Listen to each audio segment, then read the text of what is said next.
Hello শিক্ষার্থী বন্ধুরা, কেমন আছো তোমরা? আমি দীপ্ত কুমার পাল। এই পর্বে আমি তোমাদের তৃতীয় শ্রেণী আমার বাংলা বইয়ের পাঠ 18 আলোচনা করব।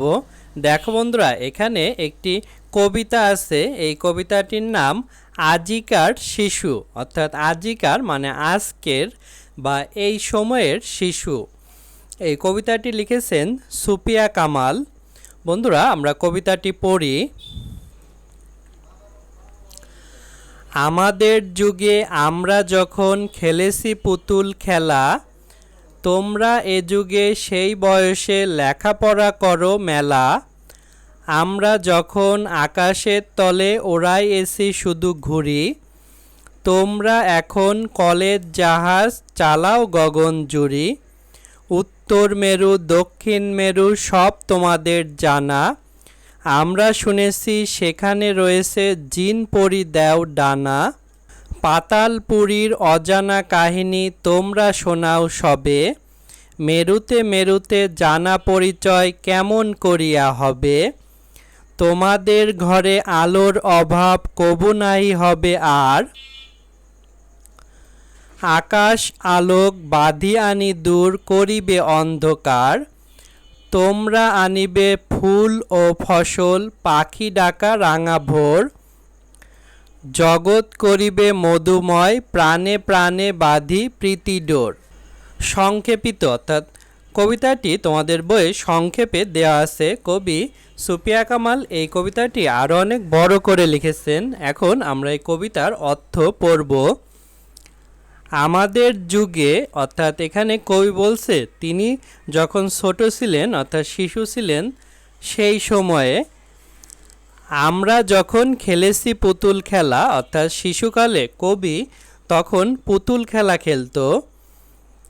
তোমরা এ যুগে সেই বয়সে, অর্থাৎ কবির সেই শিশু বয়স আর এখনকার তোমাদের সেই শিশু বয়সে তোমরা লেখাপড়া করো মেলা, মানে প্রচুর লেখাপড়া করো তোমরা। আর কবি এই সময়ে পুতুল খেলা খেলতো।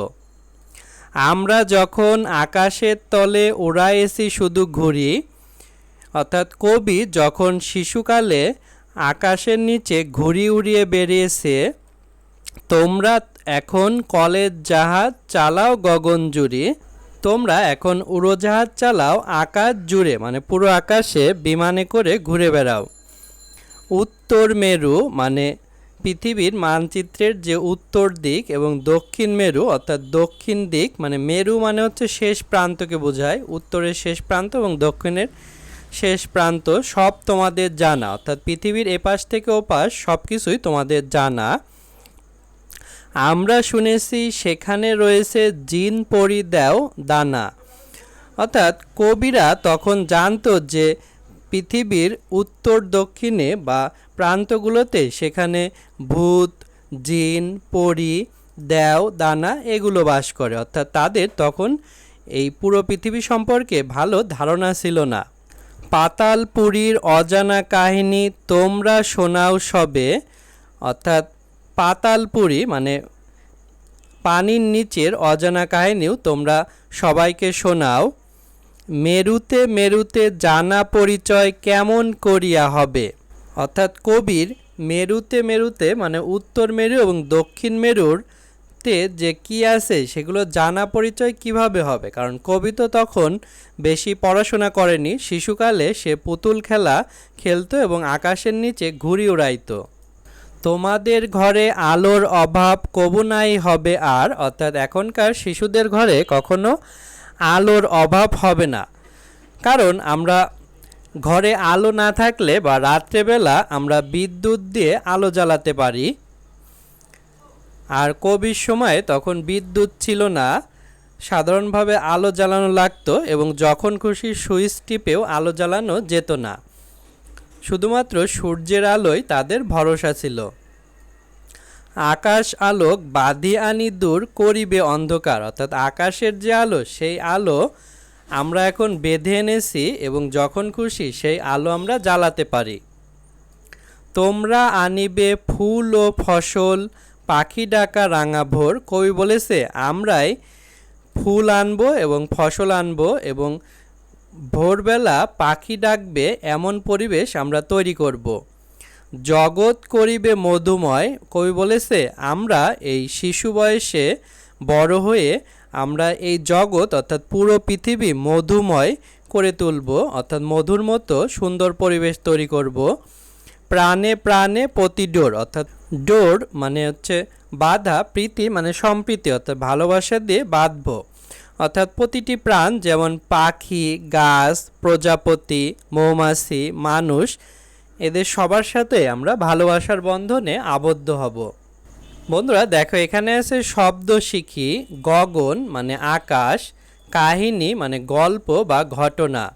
দেখো এখানে আছে ঘরের ভিতর থেকে শব্দ নিয়ে খালি জায়গা পূরণ করে বাক্য বলি লিখি।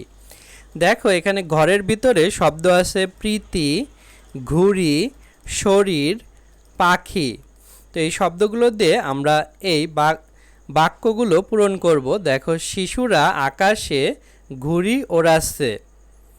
শরীর ভালো থাকলে মন ভালো থাকে। প্রীতি ও শুভেচ্ছা রইল, ভোরে পাখি ডাকে। বন্ধুরা দেখো তারপরে এখানে আছে বাক্য বলি ও লিখি। প্রথমে আছে শব্দ অন্ধকার। অন্ধকার দিয়ে আমরা বাক্য লিখেছি, চারদিকে অন্ধকার নেমে এসেছে। ফসল, ফসল দিয়ে বাক্য লিখেছি, চাষির ঘরে নতুন ফসল উঠেছে। কাহিনী, বাবার কাছে মজার কাহিনী শুনেছি। পরিচয়, তোমার পরিচয় বলো। তারপর দেখো এখানে আছে আগের চরণটি বলি ও লিখি। আমরা যখন আকাশের তলে উড়াইছি শুধু ঘুড়ি, তোমরা এখন কলের জাহাজ চালাও গগনজুড়ি। অর্থাৎ নিচের লাইনটি দেয়া ছিল, উপরের লাইনটি আমরা লিখেছি।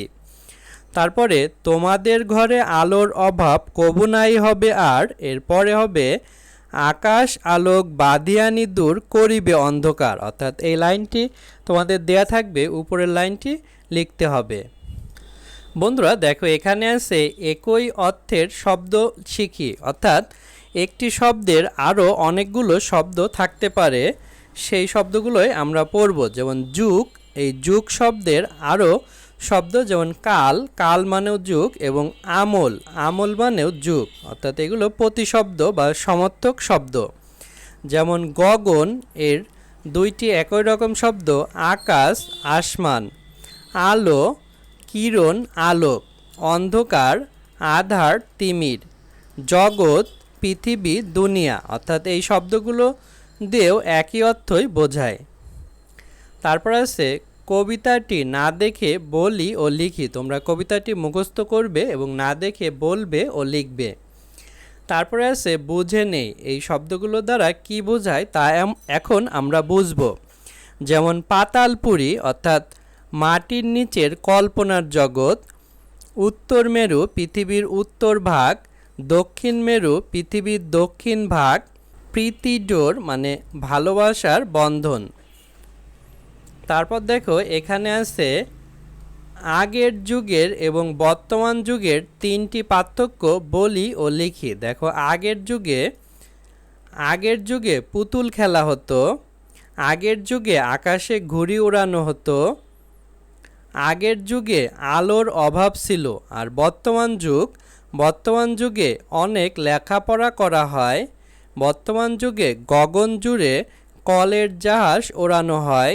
3, বর্তমান যুগে অন্ধকার হলে বৈদ্যুতিক বাতি জ্বালানো হয়।